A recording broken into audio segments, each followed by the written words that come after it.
Cette vidéo a pour objectif de résumer toute la chronologie et les origines du conflit israélo-palestinien.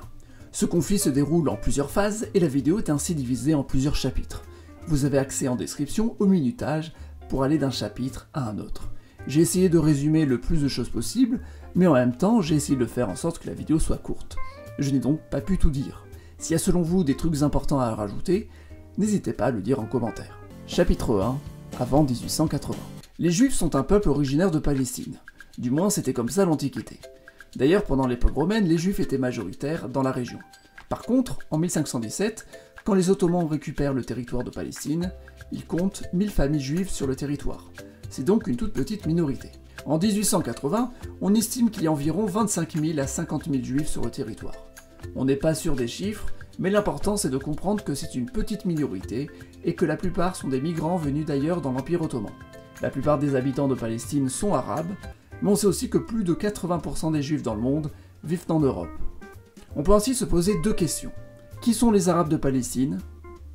D'où ils viennent? Est-ce qu'ils sont originaires d'ailleurs, ou est-ce qu'ils sont descendants des juifs qui vivaient dans la région à l'Antiquité?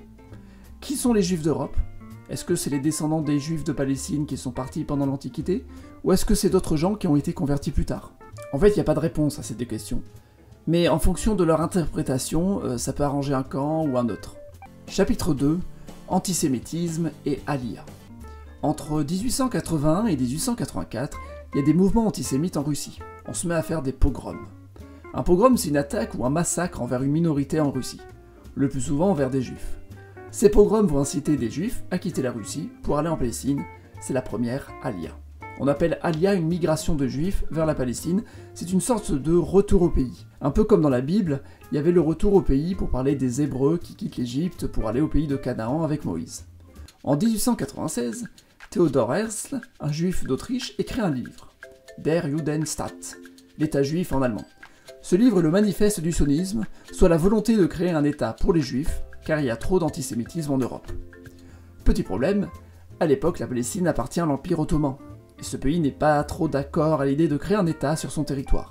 Mais entre-temps, il y a quand même une deuxième vague de migration, c'est la deuxième Aliyah.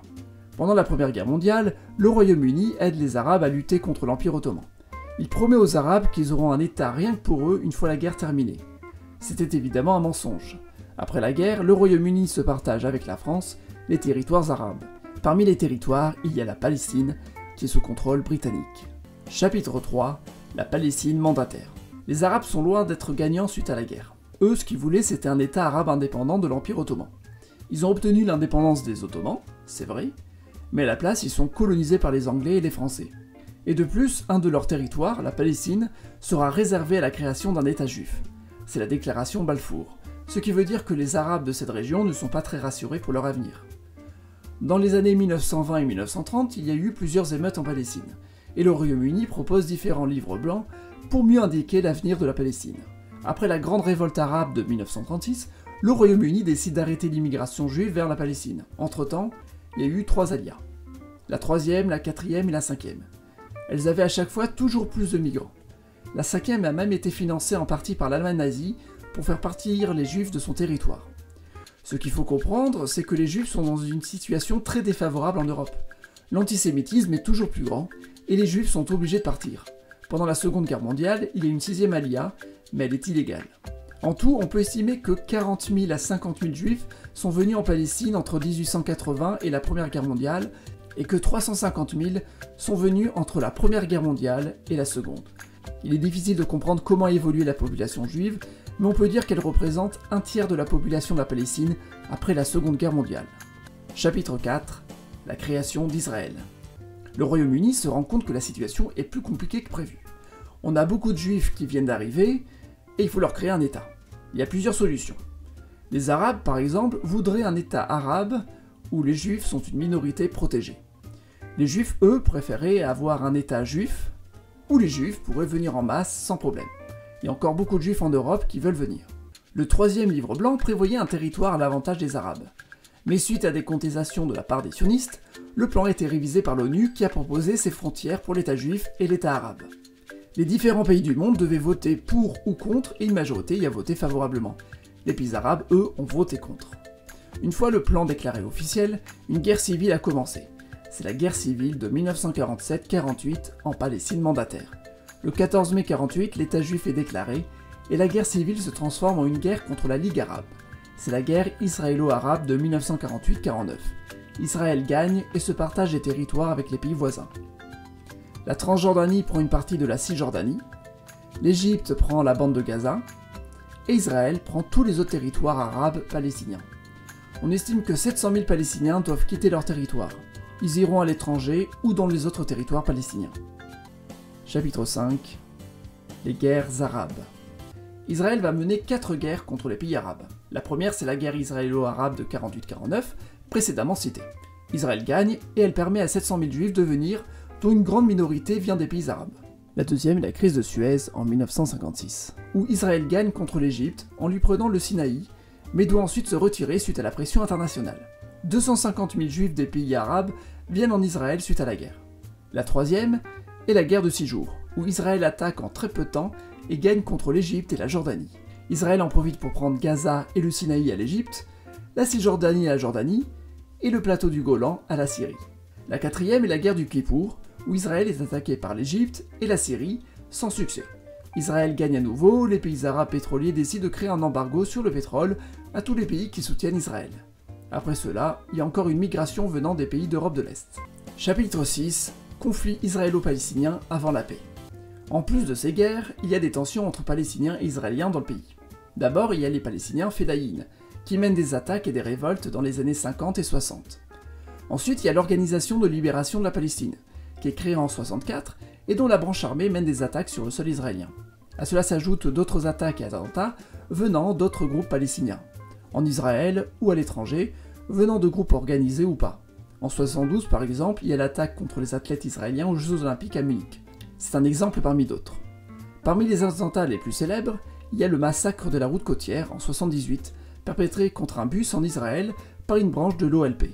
Le massacre compte 39 morts sans compter les terroristes. En réponse aux agressions, Israël mène des attaques contre le Liban, où l'OLP s'organise. Israël participe donc à une 5e guerre dans la région, la guerre du Liban. Chapitre 7. Processus de paix. Israël, bien que puissant militairement, se retrouve avec de grandes tensions sur son territoire, des attaques terroristes régulières, etc. Israël veut donc entamer des processus de paix. La première paix est signée avec l'Égypte en 78. C'est les accords du camp David. Israël rend le Sinaï à l'Égypte, mais garde Gaza. De plus, la colonie juive créée dans le Sinaï est déménagée, les habitants qui étaient là sont déplacés et indemnisés. En 87, de violentes émeutes reprennent, c'est la première intifada qui va durer jusqu'en 93. L'OLP, qui est en pleine discussion avec Israël, propose la création d'un État palestinien, aux côtés d'un État israélien en 88. L'OLP arrête de devenir une organisation terroriste et siège à l'ONU. En même temps, c'est le Hamas qui apparaît. Très différent de l'OLP, le Hamas est une organisation islamiste. En 93, Israël et l'OLP signent les accords d'Oslo. Une autorité palestinienne est créée au sein d'Israël.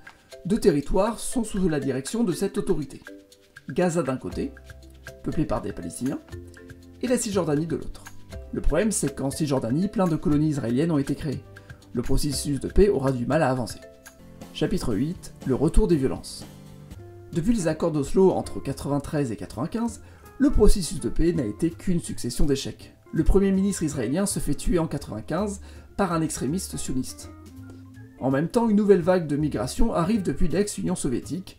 1 million de juifs de Russie débarquent en Israël. À partir de 2000, commence la seconde intifada. C'est une série de révoltes accompagnées d'attaques terroristes sur le territoire israélien. Les gouvernements conservateurs mènent de plus en plus d'attaques pour lutter contre le terrorisme, ce qui aggrave la situation explosive. À partir de 2001, le Hamas commence à lancer des roquettes depuis Gaza. Cela se fera régulièrement et c'est surtout les 2 villes voisines, d'Ashkelon et Sderot, qui seront visées. En 2005, Gaza est totalement décolonisée par les Israéliens et l'année suivante, le Hamas prend le pouvoir aux élections. Israël se retrouve avec 2 problèmes, Gaza et la Cisjordanie. Gaza est en train d'être occupée par les islamistes. Israël et l'Égypte décident de faire un blocus contre le territoire en 2007. En 2009, Benyamin Netanyahou arrive au pouvoir pour la seconde fois.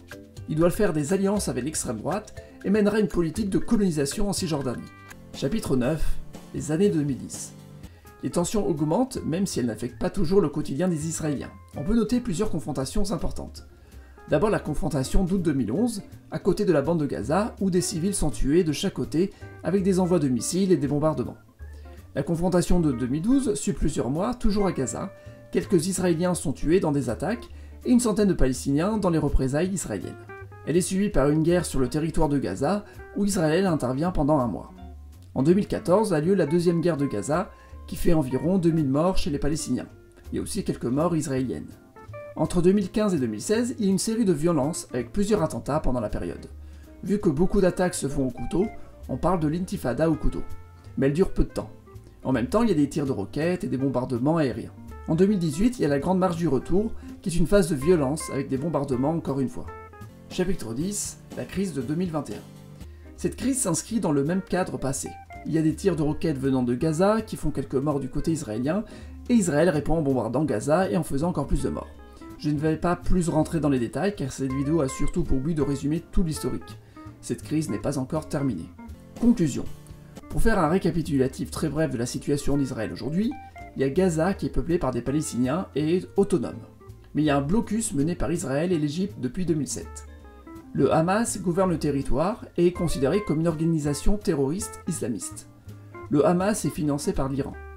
Le Hamas lance régulièrement des roquettes vers Israël et Israël bombarde régulièrement Gaza depuis qu'il n'y a plus de colons dans le territoire. De l'autre côté, il y a la Cisjordanie qui est officiellement palestinienne, mais qui est pratiquement tout occupée par Israël. Les gouvernements conservateurs incitent les Israéliens à s'y installer, souvent les plus pauvres, car les logements y sont moins chers. En tout cas, merci d'avoir vu cette vidéo. Je parle souvent de géopolitique, donc si ça vous intéresse, n'hésitez pas à vous abonner, ou à me suivre sur Twitter, où je parle d'autres sujets que je n'ai pas le temps de traiter en vidéo. Merci beaucoup!